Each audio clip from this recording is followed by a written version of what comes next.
You have to be tough as a damn boot to be good, because you have to stand your ground when you need to stand your ground, and you have to be able to say no when it's time to say no, and you have to mean it. You take your place in the world as a decent person and as a decent citizen, and you play the hierarchical game properly, and that is to stand up straight with your shoulders back. The incredible, complicated, indeterminate potential of the future, that's all coming at you, and it's all your responsibility, and you can cringe away from it and be afraid of it, or you can turn around and you can say, man, bring it on, because there's more to me than there is to the catastrophe. There's more to us than there is to the horror. What you most want to be found will be found where you least want to look. What you discover at the darkest part is the brightest light, and that's something that's so much worth discovering, because there's going to be terrible darkness in your life. You're not bringing your A game to the table with all that cynicism and bitterness and resentment and willful blindness and avoidance. Maybe you're playing at 60%. It's not good enough. Drop what you're doing that's foolish, that you know is foolish, and pick an aim that's worthwhile, to make things better for yourself, like you're worth taking care of, like you're worth something. You're comparing yourself to your accomplishments of yesterday and not to someone else's today, so that you're not jealous and bitter. And you put your own house in order so that you're not cursing the world when some of its disarray might be your fault. We've been around for 3.5 billion years.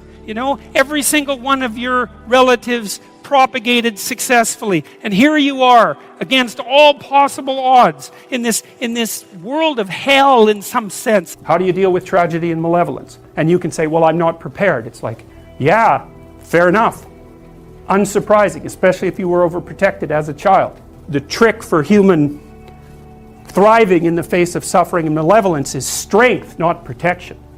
It's a completely different idea. We also know this clinically. So maybe you're a kid in the playground, right, and you're having some trouble with other kids, and you know in the back of your mind, I should deal with this myself. But you go and tell your mom and get her to intervene. You run off to an authority figure and hide behind the great father, right, roughly speaking. Well, the problem with that is you don't learn how to do it yourself.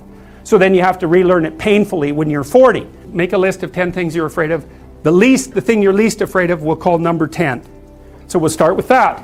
Okay, well, I'm afraid of elevators. Okay, well, let's look at a picture of an elevator. Let's have you imagine being in an elevator. You do that 10 times and it no longer bothers you. Well, what you've learned that you didn't die. But more importantly than that, you've learned that you could withstand the threat of death. And you learn, turns out I can withstand that. And then you're much more together, much more confident. The point of realization of adulthood is that no one actually knows what you should do more than you do. I mean, it's a horrible realization, because what the hell do you know?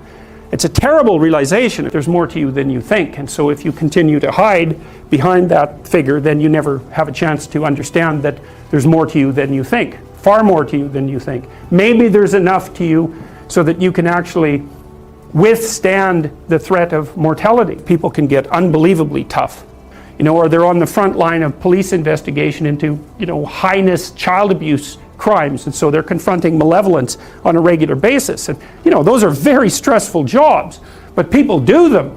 You should be a monster. Because everyone says, well, you should be harmless, virtuous. You shouldn't do anyone any harm. You should sheath your competitive instinct. You shouldn't try to win. It's like, no. Wrong.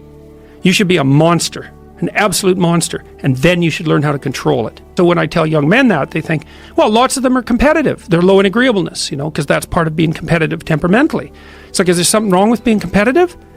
There's nothing wrong with it. Important. One definition of a winner is someone who never let losing stop them. Yes. And the idea that a single loss in a competition is somehow a defeat is completely insane. Life isn't a game. It's a series of games. And the right ethic is to be the winner of the series of games. And part of that means you have to learn how to be a good loser, because you're not going to win every single game. Let's say you're a grandmaster chess player and all you do is play amateurs, and every night you go home and congratulate yourself on what a genius you are, because you just stomp these people left, right, and center. It's like, you're not a genius, you're a dimwit. Because to be a winner, you want to be disciplined, you want to know what you're doing, and then you want to be on the edge where your skills are being developed. And if you're going to be on the edge where your skills are going to be developed, you're at a place where losing is always a possibility. Let's say you've got a kid and you want the kid to improve. You don't set them a bar that's so high that it's impossible for them to attain it. You take a look at the kid and you think, okay, this kid's got this range of skill. Here's a challenge we can throw at him or her that exceeds their current level of skill. Well, I don't know how to start improving my life. Someone might say that. And I would say, well, you're not aiming low enough.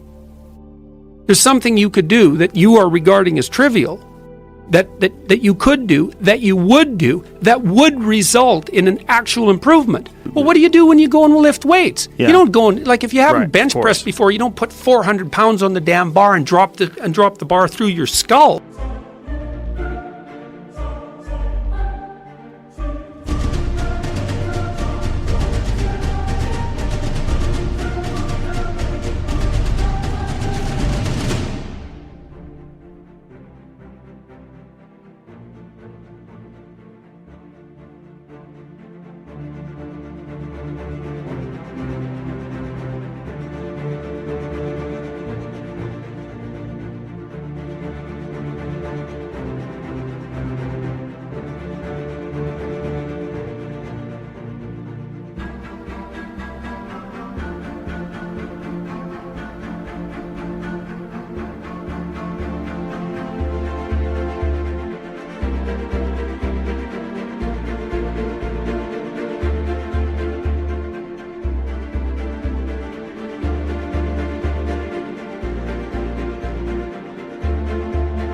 There's all these monsters in the gym who've been lifting weights for 10 years, and I'm struggling to get 50 pounds off the bar. Tough luck for me, but I could lift 50 pounds, and it wasn't very long until I could lift 75. And you can set yourself a goal that you can attain, and there's not going to be much glory in it to begin with. Because if you're not in very good shape, the goal that you could attain tomorrow isn't very glorious. But it's a hell of a lot better than nothing. As you start to fail, you fail more and more rapidly. But it also means that as you start to succeed, you succeed more and more rapidly. And so you take an incremental step and, well, now you can lift 55 pounds instead of 52.5 pounds. A small step today puts you in a position to take a slightly bigger step the next day. And then that puts you in a position to take a slightly bigger step the next day. And you do that for 2 or 3 years, man, you're starting to stride. You don't make men safe by making them weak. In fact, they're much more dangerous when they're weak because they'll stab you in the back when they get the chance, or take advantage of you when they get the chance. When you reach the pinnacle of the hill, you want to stop and appreciate the vision, but the next thing you want is a higher hill in the distance, because it's the uphill climb it's from the uphill climb that we derive our value. As you pursue that goal, you put yourself together and your life does get better and richer and more abundant. And that's why the highest levels of virtue and goal are in some sense transcendent. What do you want to be? A giant infant with a gold bottle? You never have to do anything but lay in your back and suck? What do you want to be?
Like an active warrior moving uphill with your sword in hand. And that's dynamic, that's exciting. What's one thing I'm doing wrong that I know I'm doing wrong that I could fix, that I would fix? It's like, you meditate on that, you'll get an answer. You start making those micro improvements, like real micro improvements, real on the ground, actual micro improvements to things you know that are wrong, you'll improve unbelievably rapidly. The way you pay for your privilege is with your virtue. I mean that most particularly. You have these opportunities. and this existential guilt. And the way you expiate that and atone is by doing your best to live the best possible life you can manage.